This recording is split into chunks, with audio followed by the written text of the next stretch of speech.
పరిశుద్ధ గ్రంథం నుండి కొన్ని మాటలు దేవుని యొక్క శరీరానికి రక్తానికి సాదృశ్యంగా ఉన్న వాళ్ళలో చేయటానికి ముందుగా దేవుని మాట కొన్ని మనం చదువుకుందాం. మార్కు శుభవార్త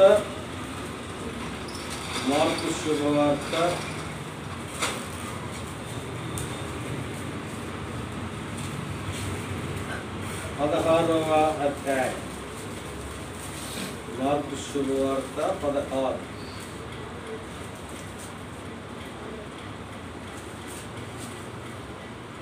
పదిహేను 16 వచ్చాను చదువుతాం. మరియు మీరు సర్వలోకమునకు వెళ్ళి సర్వ సృష్టికి సువార్తను ప్రకటించుడి. నమ్మి బాప్తిసం పొందినవాడు రక్షింపబడును, నమ్మని వానికి శిక్ష విధింపబడును. చిన్న ప్రార్థన చేసుకుందాం పిల్లరా. దేవుడు మనతో మాట్లాడలాగున చిన్న ప్రార్థన. పరిశుద్ధుడైన తండ్రి, ఘనమైన దేవా మీకు వందనాలు. అద్భుతమైన తండ్రి మీకు వందనాలు. మా ఆరాధనను స్వీకరించిన దేవా మీకు స్తోత్రాలు. మహోన్నతుడైన దేవా మీకు స్తోత్రం. పది సమయంలో ప్రభువా మీ బిడ్డలముగా మీరు మాకు ఏర్పాటు చేసిన క్రమం అతని మీ శరీర రక్తాలకి సాదృశ్యంగా ఉన్న బలలో చేయబోతూ ఉండగా మీరు ఇచ్చిన లేఖన భాగం ద్వారా మీరు మాతో మాట్లాడారు. మీరే మహింపదు మమ్మల్ని నా ప్రభువా మీ మాటల ద్వారా మమ్మల్ని బలపరచండి. యేసు క్రీస్తు వారి పరిశుద్ధమైన నామంలో ఈ మనవి చేస్తూ నాము తండ్రి, ఆమేన్. ఒకసారి ఒక వ్యక్తి ట్రైన్లో ప్రయాణం చేస్తూ ఉన్నాడు.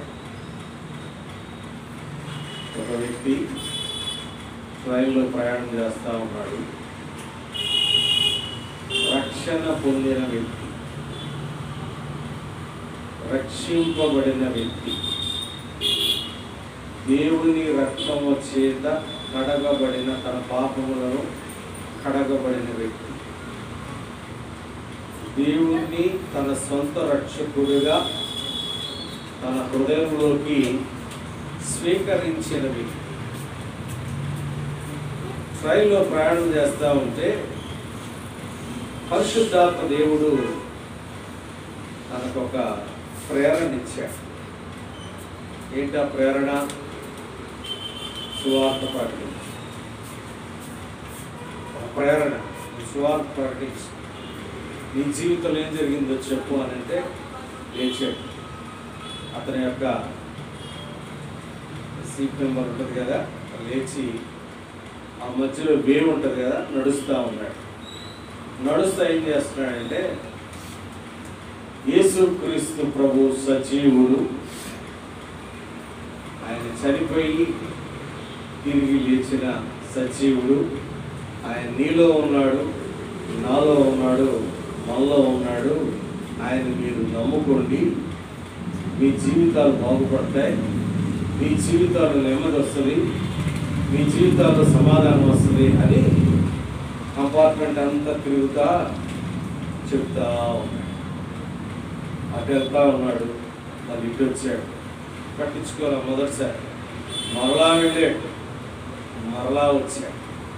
చెప్తా ఉన్నాడు యేసు సజీవుడు, ఆయన తిరిగి లేచాడు, ఆయన నీలో ఉన్నాడు, నాలో ఉన్నాడు. నువ్వు ఆయన్ని దేవునిగా అంగీకరిస్తే నీ జీవితం మారుద్ది, నీకు నెమ్మది వస్తుంది, నీకు సమాధానం వస్తుంది, నీలో ఉన్న ఆందోళన పోద్ది అని చెప్తా ఉంటే ట్రైన్లో అందరూ ఉండరు కదండి. క్రైస్తవులు ఉంటారా? అందరూ మరి మిగతా వాళ్ళు కూడా ఉంటారు కదా, కోపం వస్తుంది కదా. కొంతమంది ఏంటంటే నిద్రపోదామని ప్రయత్నం చేస్తూ ఉంటారు, కొంతమంది కొంచెం రెస్ట్ తీసుకుందామని ప్రయత్నం చేస్తూ ఉంటారు, కొంతమంది వాళ్ళ సెల్లులో వాళ్ళు చూసుకుంటే వాళ్ళ పనులు వాళ్ళు ఉంటూ ఉంటారు. కొంతమంది పిల్లల్ని చూసుకుంటే వాళ్ళకి ఏదో పెట్టుకుంటూ ఉంటారు. సార్ అంటే డిఫరెంట్ వాళ్ళు ఉంటారు. కానీ ఈయన ఏం చేస్తారంటే డిస్టర్బ్ చేస్తాడు, వాళ్ళని డిస్టర్బ్ చేస్తూ ఉన్నాడు. డిస్టర్బ్ చేస్తూ ఉంటే మరలా లేచాడు, తిరుగుతూ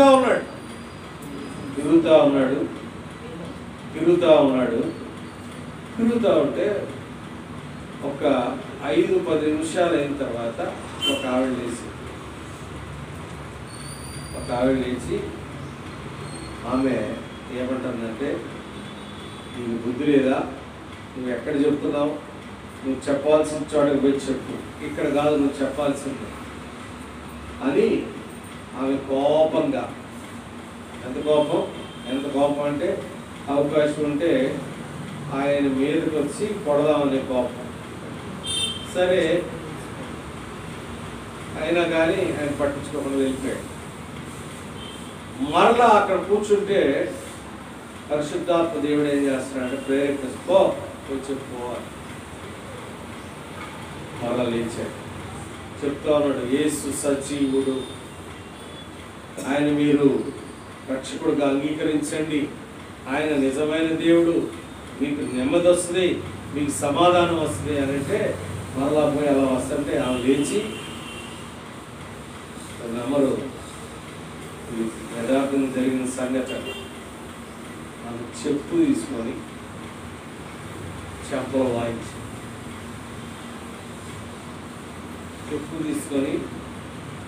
వాయించి ఆయన పెద్దవాడు. మొదటిసారి ఏం చేసింది, చెప్పింది నువ్వు మాట్లాడొద్దని అట్లా నెట్టింది, కానీ పడలా, దేవుని ప్రభావం. రెండోసారి చెంపలు వాయిస్తే కొంతమంది ఏమో ఇతనికి బాగా జరిగిందిలే అని కొంతమంది, అయ్యో పెద్ద ఆయన కొట్టిందే అని కొంతమంది ఏమో అయ్యో దేవుని సువార్త ప్రకటిస్తూ ఉంటే ఏమెందుకు ఇలా అని కొంతమంది అని, ఇంకా ఆమె కొట్టి బాగా కోపంతో ఊగిపోయి నేను వెళ్ళిపోయాడు. కూర్చున్న 5 నిమిషాలకి పరిశుద్ధాత్మ దేవుడు అంటే ఏం కూర్చున్నా, ఆయన వయసు 75 సంవత్సరాలు పెద్ద ఆయన. మరలా లేచి ఆయన సజీవుడు, యేసు సజీవుడు, ఆయన చనిపోయి తిరిగి లేచాడు, ఆయన జీవంతో ఉన్నాడు. ఆయన నమ్ముకొని మీ జీవితాలు బాగుపడతాయి, మీ జీవితానికి నెమ్మది వస్తుంది, మీ జీవితానికి సమాధానం వస్తుంది, నిరీక్షణ వస్తుంది అని చెప్తా ఉంటే ఈసారి ఆమె లేవబోయి సరికి చూడ జరిగిన సంగతి.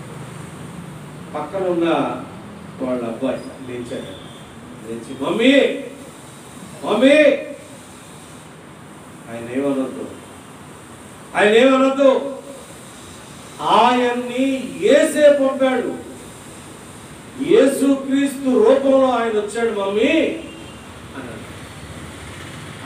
ఆమె ఎవరైతే కొట్టారో ఆవిడ యొక్క బాబు తిరిగి చూసేసరికి, ఎవరా ఈ మాట అంటుందని తిరిగి చూసేసరికి వాడు అబ్బాయి. ఏంటి అని వెంటనే ఆమె కళ్ళకు నీళ్ళు వచ్చినాయి. కళ్ళకు నీళ్ళు వచ్చి ఆయన కాళ్ళ మీద పడి వెక్కి ఏడుస్తా ఉన్నాయి. ఎవరైతే చెప్పు తీసుకొని అటు ఇటు చెంపలు వాయించి నువ్వు ఇక్కడ మాట్లాడొద్దు, ఏం చెయ్యొద్దు అని చెప్పారో ఎక్కువ ఏడుస్తావంటే, ఎందుకమ్మా ఏడుస్తున్నావు అంటే, అయ్యా పుట్టుకతోనే నా పిల్లడు మూడోడు,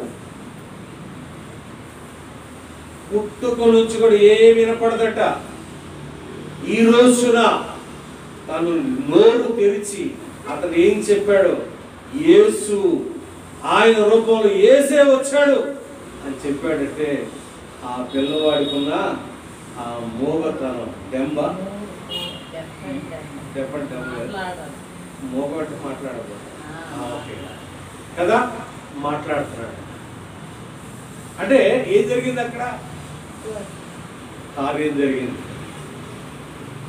ఎప్పుడైతే ఆ పిల్లవాడు నోరు తెరిచి ఆయన యేసు పంపినవాడు, యేసు రూపంలో వచ్చినవాడు, ఆయన ఏమనదు మమ్మీ, ఆయన మాట్లాడండి అని నోరు తెరిచి మాట్లాడాడో ఆమె గుండె పగిలి, అయ్యా నాకు యేసయ్య కావాలయ్యా, నాకు కావాలి యేసయ్య అని ఆ రోజు ఆమె యేసుని నమ్ముకొని ఆమె ద్వారా కొన్ని కుటుంబాలు రక్షింపబడ్డాయి. ఇప్పుడు చూస్తాం మార్కు శుభవార్త 16వ అధ్యాయం 15వ వచనం. మీరు సర్వలోకమునకు వెళ్ళి సర్వ సృష్టికి ఏం చేయాలి? సువార్తను ప్రకటించాలి. నువ్వు సువార్తను ప్రకటించే క్రమంలో వెంటనే అవునమ్మా, యేసు దేవుడా, కూర్చోమ్మా అని ఎవరు అనరు అంటారా? ఎవరు దేవుడి గురించి మాట్లాడతారా అని అంటారు. నీకు మేలు జరిగిందా? సరేలే వెళ్ళారు. కాబట్టి యేసు ఇచ్చిన ఒక ఆజ్ఞ ఏంటంటే, మనకి ఇప్పుడు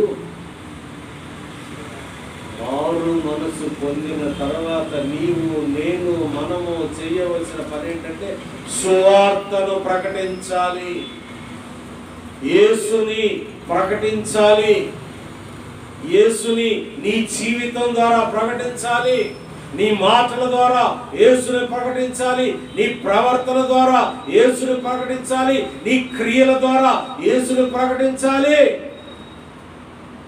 ప్రకటిస్తున్నావా? ఆయన ప్రశ్నించేది. ఇంకా పాత జీవితం, ఇంకా పాత అలవాట్లు, ఇంకా పాత ఆలోచనలు. ఇందా మనం మాట్లాడాం, చదవమ్మా 5:17 చదువు. కొరింథీయులకు రాసిన 2వ పత్రిక 5వ అధ్యాయం 17వ వచనం. కాగా క్రీస్తు నందున్న ఎడల వాడు నూతన సృష్టి. You are a new creation. 2 నెలలు దేవుని కృపను బట్టి, దేవుని యొక్క మహాప్రేమను బట్టి ఈ 2025 సంవత్సరంలో 2 నెలలు సజీవులుగా ఉంచిన సజీవుడైన దేవుడి గురించి ఈ 3వ నెల మొదటి ప్రభు దినం రోజు దేవుడు మాట్లాడుతున్నాడు. నా కుమార్తె, నా కుమారుడా, ఎన్నిసార్లు నా గురించి నీవు ప్రకటించావు? స్వార్థపరురాలు అయ్యావా? నేను రక్షింపబడితే చాలు, వేరే వాళ్ళు అవసరం లేదు. నీ కుటుంబ సభ్యులకి ఎన్నిసార్లు సువార్త ప్రకటించావు? నీ రక్త సంబంధీకులకి ఎన్నిసార్లు సువార్త ప్రకటించావు? నీ స్నేహితులకి ఎన్నిసార్లు సువార్త ప్రకటించావు? నీతో పనిచేసే నీ కొలీగ్స్ తో ఎన్నిసార్లు సువార్తను ప్రకటించావు? దేవుడు మాట్లాడుతున్నట్టు. ఒకవేళ సర్వలోకానికి నువ్వు వెళ్ళకపోవచ్చు, నీ కుటుంబంలో సువార్తను ప్రకటించావా? నా మాట వినరండి, ఏదో ఒక సాకును మనం కలిగి ఉంటాం. ఒకవేళ ఆ ముసలాయన కనుక అయ్యో ఈమె నన్ను దూషించింది, అయ్యో ఈమె నన్ను మ్యాన్ హ్యాండ్లింగ్ చేసింది, అమ్మో ఈమె నన్ను అవమానించింది, అయ్యో నన్ను ఇలా చేసిందని ఒకవేళ అతను కూర్చొని ఉంటే ఆ ఆత్మ రక్షింపబడేదా? కాదు ప్రియ. నువ్వు ఎన్ని ఆత్మల కొరకు నువ్వు కష్టపడుతున్నావు? నువ్వు ఆత్మలు రక్షింపబడాలంటే సువార్త ప్రకటించాలి. ఒకవేళ నువ్వు చెప్పలేకపోయావు, నీ జీవితమే ఒక సువార్త. నీ జీవితమే ఒక సువార్త. ఒకసారి సాధు సుందర్ సింగ్ గారు, ఆయన చాలా నిష్ట కలిగిన వ్యక్తి. సిక్కు మతములో వాళ్ళ యొక్క మత గ్రంథం పేరు తెలుసా మీకు? ఆది గ్రంథం అంటారు. మనకి బైబిల్ ఎలా అన్నా వాళ్ళకి ఆది గ్రంథం. చాలా నిష్ట కలిగిన వ్యక్తి. అలాగే బైబిల్ ట్రైనింగ్ ఉండేది అక్కడ. ట్రైనింగ్కి వెళ్ళాడు. వాళ్ళ అమ్మ నాన్న ఏంటంటే మంచి మత ప్రతిష్టత కలిగిన ఒక కాలేజీలో చదివించి మత ప్రవీణుడి చేయాలని వాళ్ళ ఆశ. వెళ్ళాడు. దేవుడు సాహసంగా వారిని పట్టుకున్న తర్వాత ఆ ఇంటిలో వాళ్ళు, ఆ యొక్క ఊరు వారు, ఆ గ్రామం వారు అతన్ని వెలివేస్తే ఒకటే మాట, నా ప్రభు సజీవుడు, నేను నమ్మిన దేవుడు గొప్పవాడు. మీ దగ్గర నేను ఎన్నో గ్రంథాలు చదివా, ఎన్నోసార్లు చదివా, కానీ నాకు మనశ్శాంతి లేదు. నేను ఎప్పుడైతే బైబిల్ చదివానో నాకు మనశ్శాంతి వచ్చింది. కాబట్టి అది నిజమైన గ్రంథం, ఆ దేవుడు నిజమైన దేవుడు అని నేను నమ్మాను. నేను ఆయనే ప్రకటిస్తాను అని సువార్త ప్రకటిస్తా నిజంగా ఆయన ప్రకటించిన ప్రదేశాలు చూస్తే చాలా భయంకరమైన ప్రదేశాలు. ఎక్కువ కొండల ప్రాంతంలో, నేపాల్లో ఆయన సువార్త ప్రకటించారు. నేపాల్ అంటే కొండ, నేపాల్ అంటే హిమాలయాస్ ఉంది. ఆడే హిమాలయాలు ఉన్నాయి కదా, హిమాలయాల్లో ఎత్తైన పర్వతం మనకు తెలుసు, ఏంటది? Mount Everest. ఆ ప్రదేశాల్లో ఆయన సువార్త ప్రకటిస్తా నిజమైన బిడ్డగా జీవిస్తూ ఉన్నప్పుడు ఒకసారి ఇలానే సువార్త ప్రకటిస్తూ ఉంటే ఒక ఇంటికి వచ్చాడు. ఒక ఇంటికి వస్తే ఒక చిన్న పాప వెళ్ళి డోర్ తెరిచి ఆమె మొత్తం డోర్ ఓపెన్ చేయకుండా చూసి లోపలికి వెళ్ళి ఏమన్నదో తెలుసా? అమ్మా, నానా, యేసయ్య వచ్చాడు వాళ్ళ ఇంటికి. వచ్చింది ఎవరో? సాధు సుందర్ సింగ్. కానీ ఆమె ఆయనలో యేసయ్యను చూసింది. చూసారా? ఆయనలో యేసయ్యకున్న లక్షణాలను చూసింది. నిన్ను నన్ను చూసినప్పుడు దేవుడు కనపడాలి, అదే దేవుడు కోరుకుంటాడు. నీతో మాట్లాడినప్పుడు యేసయ్య మాట్లాడుతున్నాడు అనుకోవాలి. నీతో కలిసి సహవాసం చేస్తున్నప్పుడు యేసయ్యతో సహవాసం చేస్తున్నాను అనుకోవాలి. మన పరిస్థితి ఎలా ఉంది మన పరిస్థితి?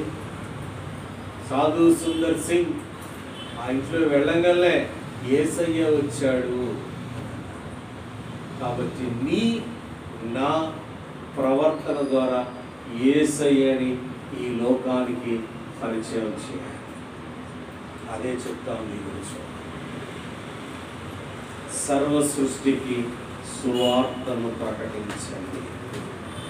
మేమంత దూరం వెళ్ళలేవండి, మా కుటుంబాన్ని నేను విడిచిపెట్టి వెళ్ళలేనండి, అది భారతదేశం అండి, నేను చాలా సాంప్రదాయం కలిగిన కుటుంబం అండి. ఓకే, చాలా సంతోషం. నీ కుటుంబంలో ఇంకా ఎవరైనా రక్షణ పొందకుండా ఉంటే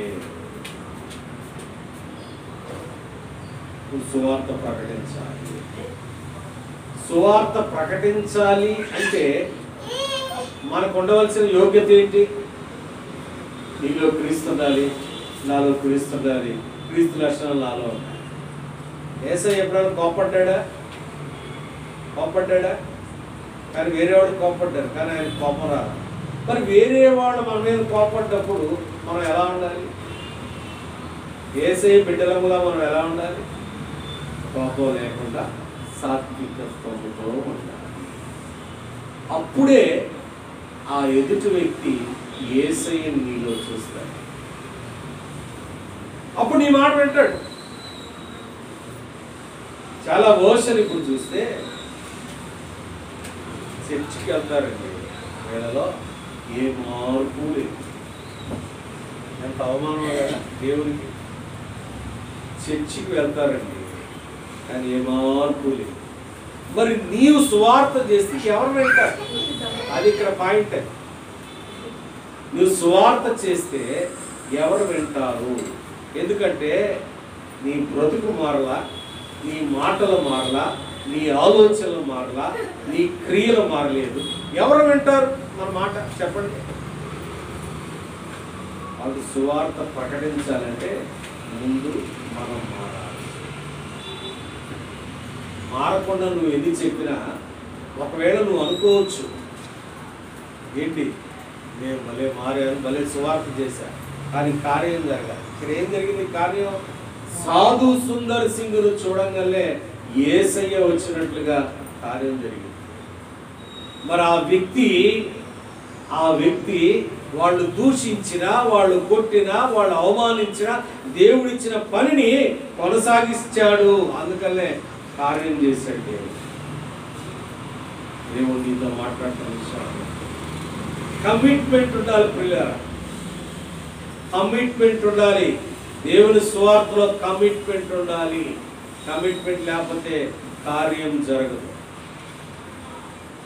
nothing will happen without commitment. Nothing will happen. సువార్త ప్రకటించాలి అంటే నీ జీవితం మారాలా,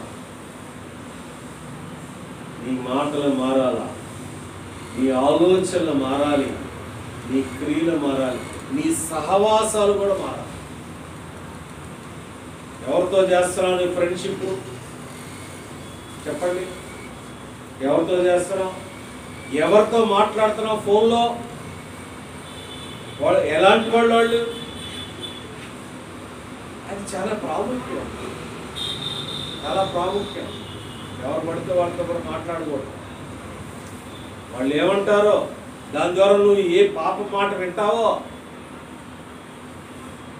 పనికి వాళ్ళు మాట్లాడితే అవి వినటం వల్ల మనం కూడా పాపం చేసిన వాళ్ళమే. జాగ్రత్త, ఎవరితో మాట్లాడుతున్నాం కూడా జాగ్రత్తగా గమనించాలి. కోపంలో ఏదో అన్నాడులే, ఆ ఎద్దు సాకులు వద్దు. కోపంలో ఏదో అన్నాడులే. ఇక్కడ ఇంకోటి ఏంటంటే దేవుడు మనతో మాట్లాడుతున్న విషయాన్ని మనం గమనిస్తే నీ ప్రవర్తన బట్టి వారి ప్రవర్తన మారుతుంది. నీ మాటలను బట్టి వారి మాటలు మారుతాయి. వారు మాట్లాడారు కదా అని మనం కూడా మాట్లాడాము అనుకోండి, వారికి మనకి తేడా ఏంటి? ఒక అన్యుడికి మనకి తేడా ఏంటి చెప్పండి? అన్యుడు ఏదైనా మాట్లాడతాడు, తెలియదు కదా ఇది మాట్లాడకూడదు అన్న విషయం వాడికి తెలియదు. నోరు తెరిస్తే పచ్చి బూతులు వస్తాయి కొంతమంది, పచ్చి బూతులు. నీవు దానికి రెస్పాండ్ అయ్యి నువ్వు కోపడితే ఇంకా పెరుగుతాయి, కానీ అవి తగ్గవు. మాట్లాడు, కామ్గా ఉండడు. ఒకవేళ అలాంటి వాళ్ళు మీకు ఎవరైనా ఫ్రెండ్స్ ఉంటే, మీకు రక్త సంబంధికులు ఎవరైనా ఉంటే, మీ బంధువులు ఎవరైనా ఉంటే, you just shut your mouth until he shuts. అతను మాట్లాడటం ఆపేంత వరకు మీరు ఏం మాట్లాడు. కొన్ని రోజులకి ఆ మాటలు మారుతాయి. ఎందుకంటే నీ ప్రవర్తన చూసి దేవుడు అతను మారుస్తాడు. అదే సువార్త. అప్పుడు చెప్పాలి సువార్త. అప్పుడు చెప్తే అప్పుడు మారుతుంది. నువ్వు మారకుండా నువ్వు వాళ్ళకి చెప్తా ఉంటే సువార్త అవ్వదది. అంతే కదా, అబద్ధం ఆడాం. నిన్న రాత్రి ఒక కథ అంటున్నాడు, వీడు అబద్ధాలు ఆడతాడు. చాలా ఇంతకంటే నా జీవితం జరిగే ఏదో ఒక విషయం మీద అడుగుతూ ఉంటే చూశాడు ఒక 3 సంవత్సరాలు చూశాడు నన్ను. అతను చూసి అతను రాత్రి అన్న మాట్లాడు, వీడు అబద్ధం ఆడేట్టుకుంది, నాకంటే ఏం కావాలా, ఈరోజు చచ్చిపోయినా చాలు, నా దేవుడు నాకు మోసలో కిరీటం ఇస్తాడు. అంతే కదా. ఆ వ్యక్తి ఇంతకుముందు చాలా అపహాస్యం పాలు చేశాడు. ఆ వ్యక్తి చాలా అవమానించాడు. ఆ వ్యక్తే రాత్రి అనుకుంటా, రాత్రేనా అన్నాడు, వీడు అబద్ధం ఆడు. సువార్త చెప్పి ఇప్పుడు సువార్త చెప్పు. కన్ఫర్మ్ అవ్వాలి. ఈ రోజున ప్రియ బిడ్డలారా, సహోదరి కుటుంబం కమిట్మెంట్తో ఉంది కాబట్టి మరి ఈరోజు ఎన్నో అద్భుతాలు చూస్తూ ఉంటున్నాం. అలానే సువార్త ప్రకటించాలి అనే ఆ తపన, దాన్ని ఇంగ్లీష్లో ఏమంటారంటే జీలు ఉండాలి. సువార్త ప్రకటించాలని తపన ఉండాలంటే ముందు నీ జీవితంలో కార్యాలు జరగాలి. నీ జీవితంలో జరిగే ప్రతి కార్యాన్ని పక్కన చెప్పు. చదువు. కాబట్టి సువార్తను ప్రకటిస్తాం. ఈరోజు నుండి స్టార్ట్ చేయండి. ముందుగా స్టార్ట్ చేయాలంటే నీ నా ప్రవర్తన, నా ప్రవర్తన మారకుండా నువ్వు ఎంత చిన్నగా సౌమ్యంగా చెప్పినా ఏం జరగదు. సంవత్సరాలు గడుస్తాయి, పెద్దోళ్ళు అవుతాం, చచ్చిపోతాం, ఆడికి వెళ్తాం, అంతే. యూజ్ ఏంటి? దేవుడు నిన్ను రక్షించడం వల్ల దేవుడికి వచ్చే లాభం ఏంటి? ఇది ప్రశ్న. దేవుడు ఎందుకు రక్షించాడు నిన్ను?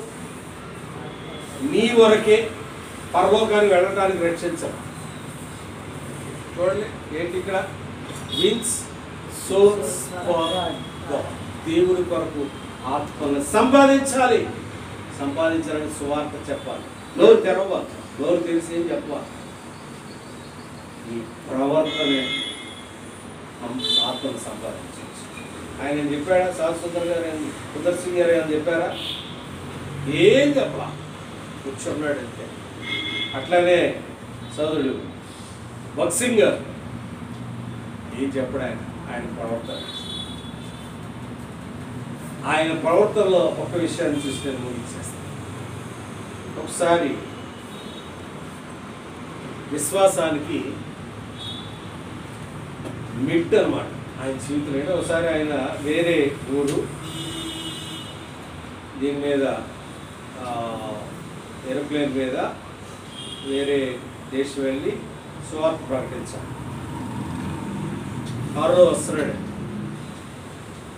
కారులో వస్తూ ఉంటే దేవుడు చెప్పాడు, నువ్వు అక్కడికి వెళ్ళి సువార్త ప్రకటించు అని. అంటే సరే ప్రభా అని కారులో వస్తుంటే మధ్యలో ఒక ఇంట్లో ఒక ఆమె బాగా కృంగిపోయింది. ఆమె ప్రార్థన చేయాలి.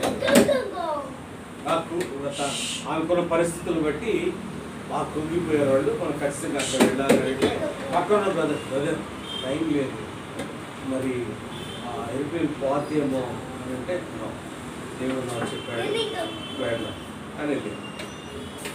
వెళ్ళారు, సువార్త చెప్పారు. షీ ఫెల్ట్ కంఫర్ట్ అనమాట. ఆదరించబడింది, ఆ కుటుంబం ఆదరించబడింది. బయలుదేరేసరికి కరెక్ట్గా వాళ్ళు ఎయిర్పోర్ట్ చేరే టయానికి ఒక 5 నిమిషాల ముందు టేక్ ఆఫ్ వెళ్ళిపోయింది. బ్రదర్ మీకు చెప్పాను కదా, టైం అయిపోతుంది, మీరు కదలమంటే మీరు కదలలేదు, అక్కడ మీరు సువార్త చెప్తా ఉన్నారు అని అంటే అక్కడే పర్వాలేదు, మళ్ళా వస్తుంది ఎరుపులే, నేను దాంట్లో వెళ్తాను అంటే ఫెయిత్. ఆయన విశ్వాసం ఏంటంటే దేవుడు చెప్పాడు, దేవుడు చేస్తాడు అంతే. కూర్చున్న 15 నిమిషాలకి ఒక అనౌన్స్మెంట్ వచ్చింది. ఏదైతే ఏరోప్లేన్ ఇక్కడ నుండి స్టార్ట్ అయిందో ఇట్స్ కమింగ్ బ్యాక్, మరలా వస్తాం. ఏం జరిగింది అక్కడ? దాంట్లో ఎవరైతే ఆ ఏరోప్లేన్ ప్రయాణం చేస్తున్నారో ఆ కింగ్, ఇంగ్లాండ్ రాజు యొక్క రాణి ఉందండి. ఆ రాణి ఏం చేస్తుంది? ఎయిర్పోర్ట్లో మొహం కడుక్కుంటా ఏ వదిలిపెట్టింది? ఉంగరం వదిలిపెట్టింది. ఆ ఉంగరం ఆమె లోపల పోయి కూర్చున్న తర్వాత ఉంగరం కనిపించరా? ఉంగరం ఏదంటే అక్కడ సమ్వేర్, నేను అక్కడ పెట్టాను. వాళ్ళని రిక్వెస్ట్ చేసింది పోయి, లేదు అలా కుదరదు, అలా చేయడానికి కుదరదు అని అంటే, నేను ఎంతైతే కావాలంటే అంత పే చేస్తాను, నా హస్బెండ్ నాకు ఎంతో ప్రేమతో ఇచ్చిన ఆ రింగ్ కాబట్టి ప్లీజ్ అని అంటే వాళ్ళు పర్మిషన్ తీసుకొని, ఇండియన్ గవర్నమెంట్ పర్మిషన్ తీసుకొని వెనక్కి వచ్చారు. వెనక్కి వచ్చిన తర్వాత ఆమె తీసుకోవటం, తర్వాత నర్సింగ్ గారు అంటే ఫెయిత్ అనేది అంటే దేవుని కొరకు నిలబడ్డప్పుడు చూసారా, అందరు చెప్పారు, నీ పక్కన వాళ్ళు చెబుతారు, నీ బంధువులు చెబుతారు, నీ స్నేహితులు జరగదు, నా జరుగుద్దు, నా దేవుడు చేస్తాడు, నా దేవుడు చేస్తాడు. పిల్లల విషయాలు అదే విశ్వాసంతో ఉన్నాము. ఇప్పటికి కూడా కొంతమంది బంధువులు క్లోజ్ అసోసియేట్స్ కూడా వాళ్ళు ఏదో ఒకటి అంటా ఉన్నారు, నాకు తెలుసా. కానీ ఆయన మీదే మనం విశ్వాసం ఉంచాం కాబట్టి ఆయన అద్భుతం చేస్తారు. అదే సువార్త. ఆ విశ్వాసాన్ని ప్రకటించి మేము విశ్వాసం ఉంచాము, జీవితంలో మా జీవితంలో దేవుడు కార్యం చేశాడని చెప్పడమే సువార్త. కాబట్టి ఒకసారి జ్ఞాపకం చేసుకున్నాం, దేవుని శరీరాన్ని రక్తాన్ని సాదృశ్యం బలలో చేయడానికి సువార్త ప్రకటించే క్రమంలో మనం ఎక్కడైనా తప్పిపోయామా జ్ఞాపకం చేసుకొని క్షమించుకొని అడిగి మనము యోగ్యంగా బలలో చేయాలి. ప్రార్థన చేస్తాం.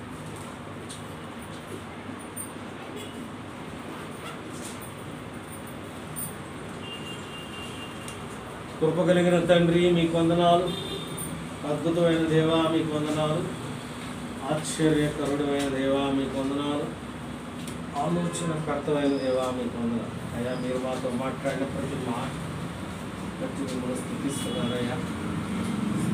అయ్యా మీరు మాకు ఇచ్చిన యూనివర్సల్ కమిషన్, మీరు సర్వలోకానికి వెళ్ళి సర్వ సృష్టికి సువార్తను ప్రకటించారు. మా పనుల నిమిత్తము అయ్యా మేము తప్పిపోయాం, ఎన్నోసార్లు ప్రయాణాలు చేశాం, కానీ ఏ ఒక్కరికి సువార్త ప్రకటించాం. రెస్టే తీసుకున్నామా, తీసుకెళ్ళి తినబడారా లేదు, తిన్నామా, పిల్లలతోనే గడిపామా, లేకపోతే సెల్లుతోనే గడిపామా. అయ్యా సమస్తం ఎరిగిన దేవుడు అయ్యా, మీరు ఇచ్చిన సమయాన్ని సువార్తను ప్రకటించే సమయంగా మార్చే కృపను మాకు ఎంతవరకు చేసిన పెద్దలు ఒప్పుకున్నాం ప్రభా, మమ్మల్ని క్షమించండి, యోగ్యముగా మొదలు చేయడానికి సాధించండి. అయ్యా తీర్మానం తీసుకుంటున్నాను, ఈ రోజు నుండి నాకు అవకాశం దొరికినప్పుడల్లా సొల్లు మాటలు, పిచ్చి మాటలు, పనికి మాలిన మాటలు ఎవరితోనో మాట్లాడకుండా, కుటుంబ సభ్యులు అవ్వచ్చు, స్నేహితులు అవ్వచ్చు, పరిచయులు అవ్వచ్చు, అయ్యా అట్లా ప్రయాణం చేస్తున్నప్పుడు ఆ యొక్క ప్రయాణంలో ఉన్న వాళ్ళతో అవ్వచ్చు, ఎవరితో కూడా అయ్యా మీ మాటలు చెప్పే ఆ ధైర్యం, ఆ కృప అయ్యా మీరు మాకు ఇవ్వమని అయ్యా మేము తీర్మానం తీసుకుంటున్నాం. సాయం మీరు కృప చూపించమని అడుగుతున్నాం. అంటే పొగిన యేసు తాను అప్పగింపబడిన రాత్రి ఒక రొట్టెను ఎత్తుకొని, ఇది మీ కొరకు విరవబడిన నా శరీరము, దీనిని నా జ్ఞాపకార్థము మీరు గుర్తుంచుకోండి అని చెప్పారు. పరిశుద్ధుడైన దేవా, విరవబడిన శరీరానికి సాదృశ్యముగా ఉన్న ఈ రొట్టెలో చేయి వేస్తూ ఉండగా మీ కృప నాపై నుంచి మమ్మల్ని బలపరచు. తీర్మానం తీసుకొని ఉండగా బలపరిచి మీరే మమ్మల్ని నడిపించండి. యేసయ్య నామం పేరుటి మనవి చేస్తున్నాము తండ్రి. పిల్లారా, ఎవరైతే తీర్మానం తీసుకున్నారో మీ కుడి చేయి కనిపించే విధంగా చూస్తే మీ దగ్గరికి ఒక తీసుకురాబడుతుంది. యేసు ప్రభు వారి శరీరాన్ని సాదృశ్యంగా ఉన్న ఆ రొట్టెను తీసుకొని పవిత్రముగా నన్ను సేకరించి దేవుని కృపను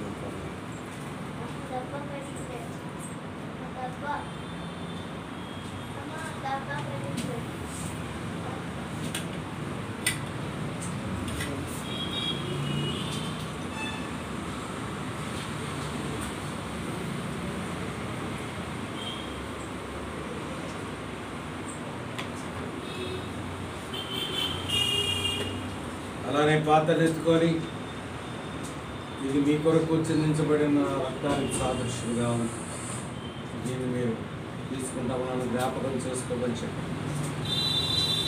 పరిశుద్ధుడైన తండ్రి మీకు వందనాలు.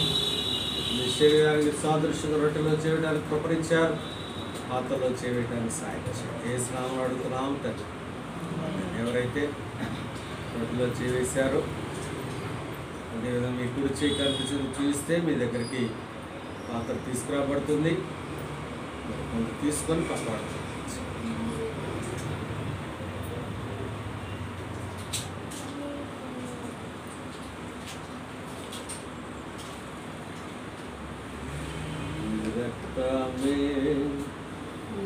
రక్తమే శుద్ధీకరించు,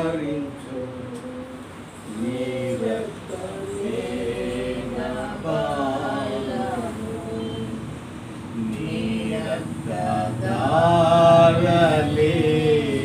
ఇలా పాపికాశయమేచు,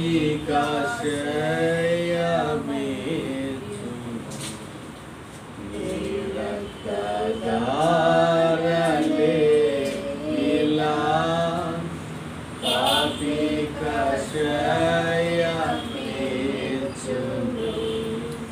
పరిశుద్ధ తండ్రి పాపిని కడిగి పవిత్రపరచుము. పరిశుద్ధ తండ్రి పాపిని కడిగి పవిత్రపరచుము. నీ రక్తమే నన్ను శుద్ధీకరించు, నీ రక్తమే నా పాపము. ప్రార్థన. పరిశుద్ధుడైన తండ్రి, అద్భుతమైన దేవా మీకు వందనాలు. మీరు ప్రేమించిన ప్రభా, అయ్యా నా ప్రభా, మీరు మాట్లాడిన ప్రతి మాటను బట్టి వందనాలు దేవా. తీర్మానం తీసుకొని అయ్యా యథార్థముగా అయ్యా నా ప్రభా యోగ్యముగా మీ బలలో పొందుకోవటానికి మీరు ఇచ్చిన కృపను బట్టి అయ్యా మీకు స్తోత్రములు స్తుతులు చెల్లించుకుంటున్నాను దేవా.